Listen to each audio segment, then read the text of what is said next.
Johnnie Walker's legacy is known not only for its exceptional whiskey, but also for craftsmanship, quality, and a whole lot of heart. From its humble beginnings in a small grocery store in Scotland to becoming a global icon, Johnnie Walker's legacy is all about determination, innovation, and dedication.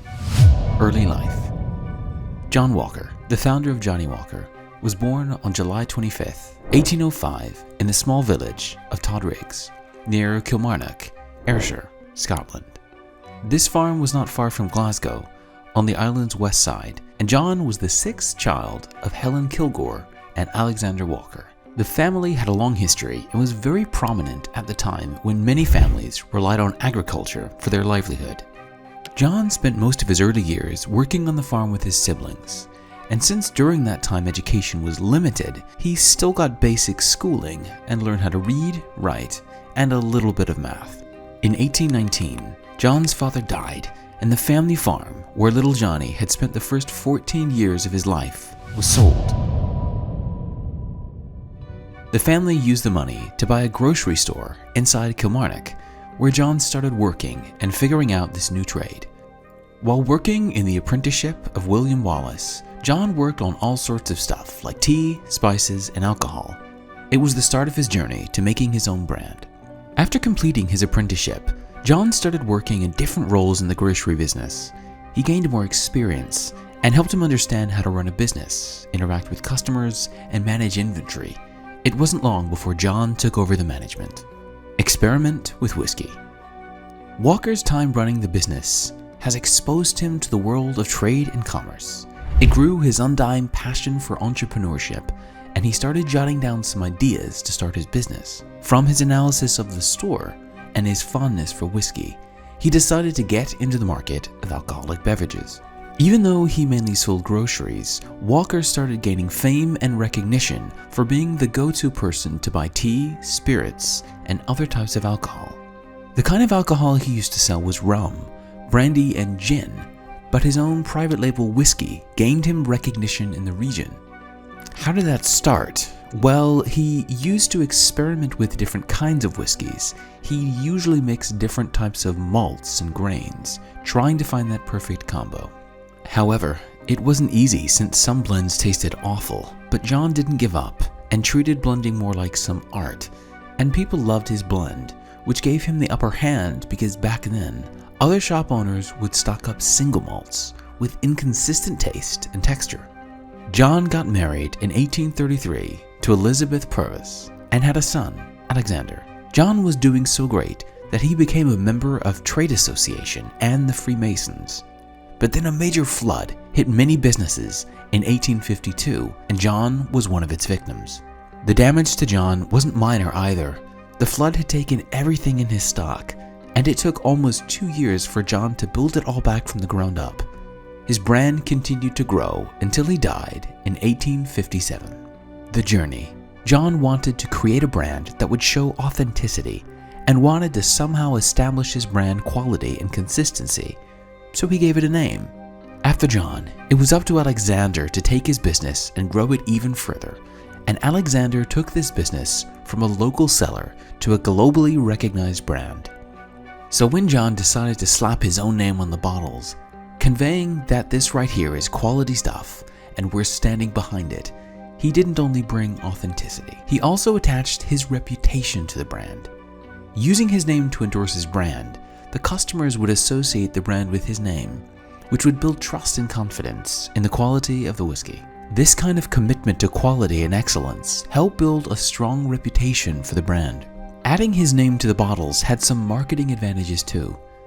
Using his name as his personal brand was so unique that people started talking about it, which acted like a free promotion that helped the brand's popularity grow even more. On the other hand, John's son, Alexander, had an excellent idea for the shape of the bottle. Later, he made a few more changes to the label, giving it slanted text and making it easier to recognize the brand. Alexander's use of square-shaped bottles in 1860 was an excellent idea for the brand's visual identity. This slight change helped the brand stand out on shelves and be more practical. Unlike the round whiskey bottles other brands used during that time, this bottle design was innovative. It made packing and storing efficiently during transportation and put on shelves easier. It made them more convenient for retailers and consumers alike. The design helped with utilizing the shelf space even better. When the bottles are displayed in stores, square bottles can be stacked up neatly and better aligned, maximizing the visibility of the brand's labels and making it easier for customers to find them from far away by identifying the Johnnie Walker whiskeys. The expansion.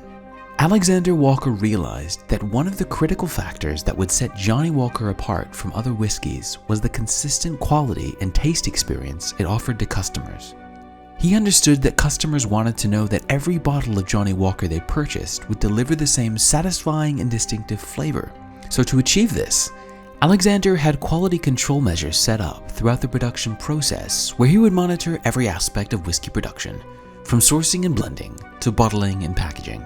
Blending whiskey combines different malt and grain whiskeys to create a product with a specific flavor profile. Alexander had learned a thing or two from his father, known for his mastery of the art. He would always deliver with precise blending techniques that gave a consistent taste. Whiskey drinkers had their unique preferred flavor. Some liked a smoother and lighter whiskey, while others enjoyed richer and more complex flavors. Alexander started experimenting with different malts even further and figured out how they could be ideally combined together to make flavors for different people. He then introduced blended labels that he used to represent different blends. It helped customers pinpoint and choose the blend that matched their preferences. For example, the people who liked the milder taste went for the red label, while those who preferred a more intense and complex taste would go for the black label bottle. Alexander saw an opportunity to sell his brand to other countries and thought, why not go for it? He saw other countries demand high-quality whiskey and began exporting bottles. But getting in was challenging. Alexander had to form partnerships with the local distributors and agents who better understood the customer preference of that area, because Alexander understood that not all countries share the same taste. Different markets had varying tastes and preferences regarding whiskey, and he adapted Johnnie Walker accordingly. Alexander was the first to effectively market his brand with a catchphrase that said, "Born 1820, still going strong," which showed that the brand has been in the game for a long time. In 1867, he became even more famous when Queen Victoria granted Johnnie Walker the royal warrant, naming the brand Purveyors to the Royal Household, giving the brand's reputation a boost all around the world, and the brand's reputation for quality, innovation, and authenticity became its hallmark worldwide. Johnnie label created Strider. Think of a mascot as a way to show off what a brand is all about in a fun and relatable way. By having a mascot, a brand can connect with people on a personal level. For Johnnie Walker, the brand aimed to reinforce its identity, communicate its heritage, and make its products stand out. In 1908, an artist named Tom Brown created the Striding Man logo, which is the image of a man confidently walking forward. It symbolizes progress, journey, and the brand's commitment to moving forward. The brand continued acquiring more distilleries, allowing it to have more control over the production process and the quality of its products. Accolades, marketing, sponsoring events. Do you want to know how we know Johnnie Walker's whiskeys taste amazing? They've got prizes from the World Whiskey Awards, the San Francisco World Spirits Competition, and the International Wine and Spirit Competition. In their marketing game, they added slogans like "Keep Walking" and "Joy will take you further." You can even personalize it.